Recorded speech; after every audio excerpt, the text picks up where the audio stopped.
Oke, Ibu, keamanan, kemudian kemanusiaan dan juga ekonomi kan jadi isu penting Bu yang disepakati dalam KTT ke-43 ASEAN. Indonesia sendiri sudah menyerahkan tongkat keketuaan kepada Laos, Bu.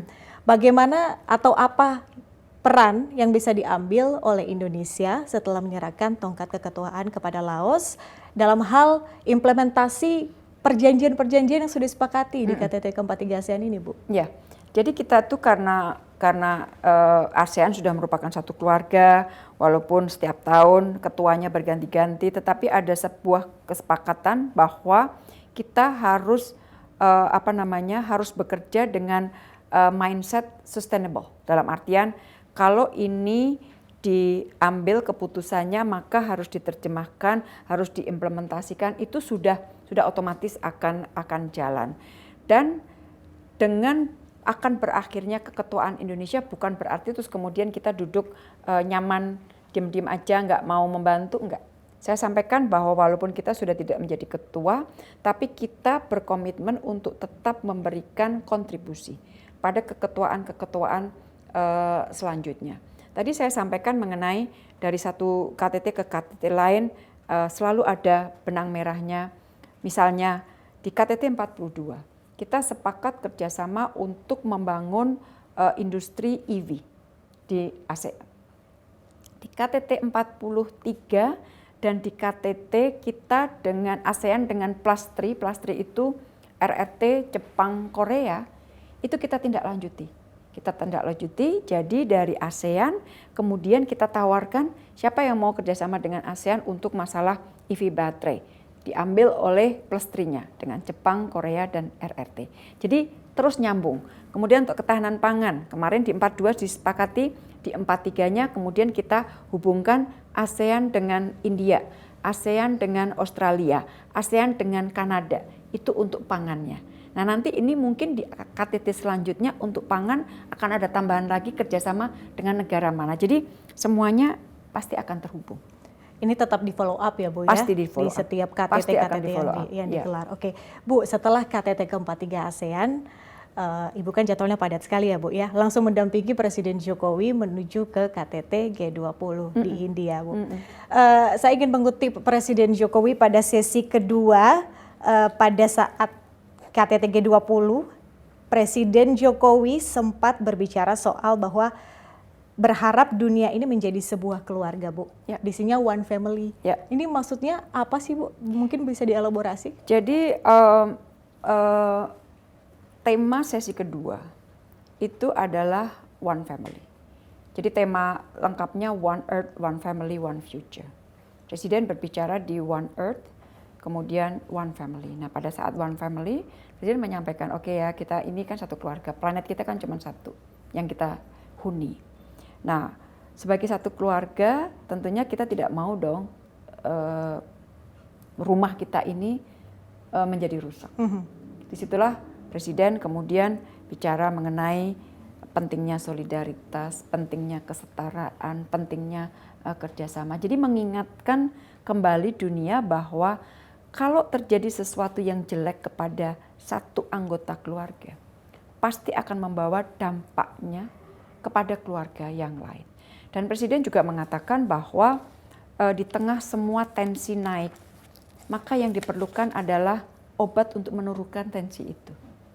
Yang diperlukan adalah penetral. Yang diperlukan adalah kata-kata beliau itu adalah safe house. Dan Indonesia selama ini dari track record kita mencoba menjalankan.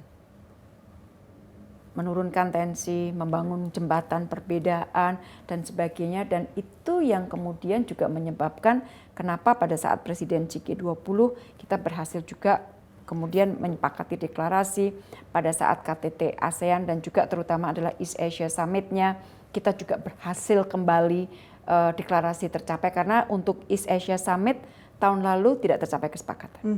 Tahun lalu karena perbedaannya demikian tajam akhirnya tidak mencapai kesepakatan.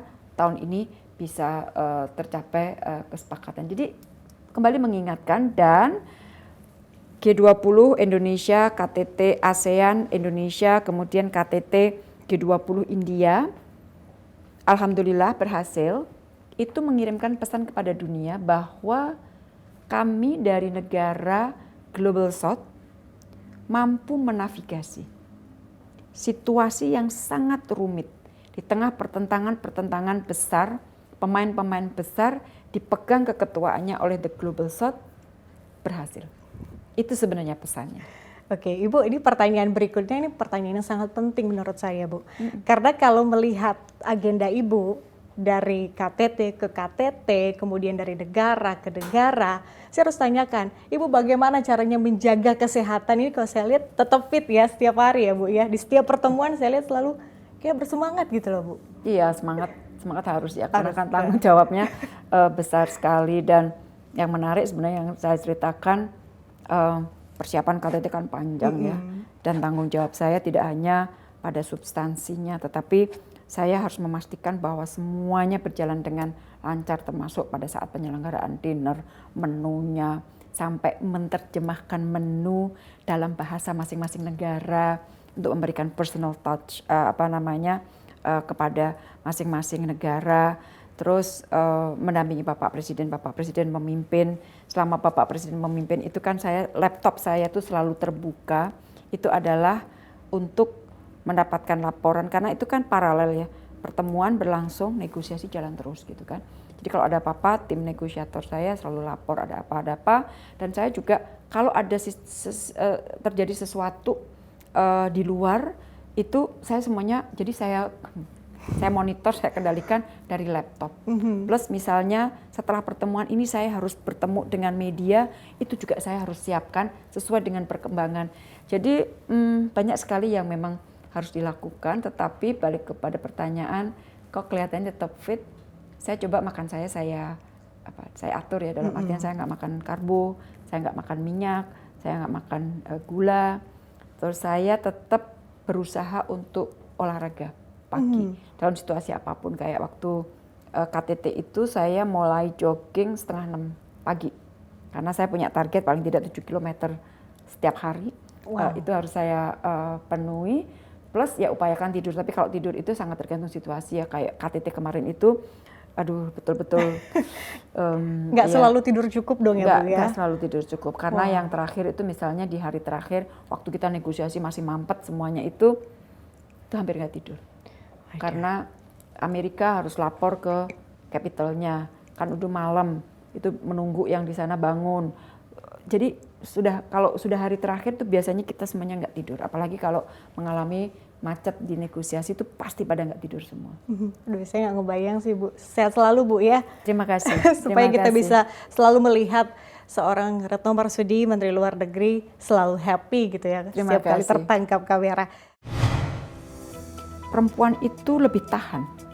Jadi kalau misalnya udah niat, itu perempuan tuh akan lebih tahan. Dan itu terbukti.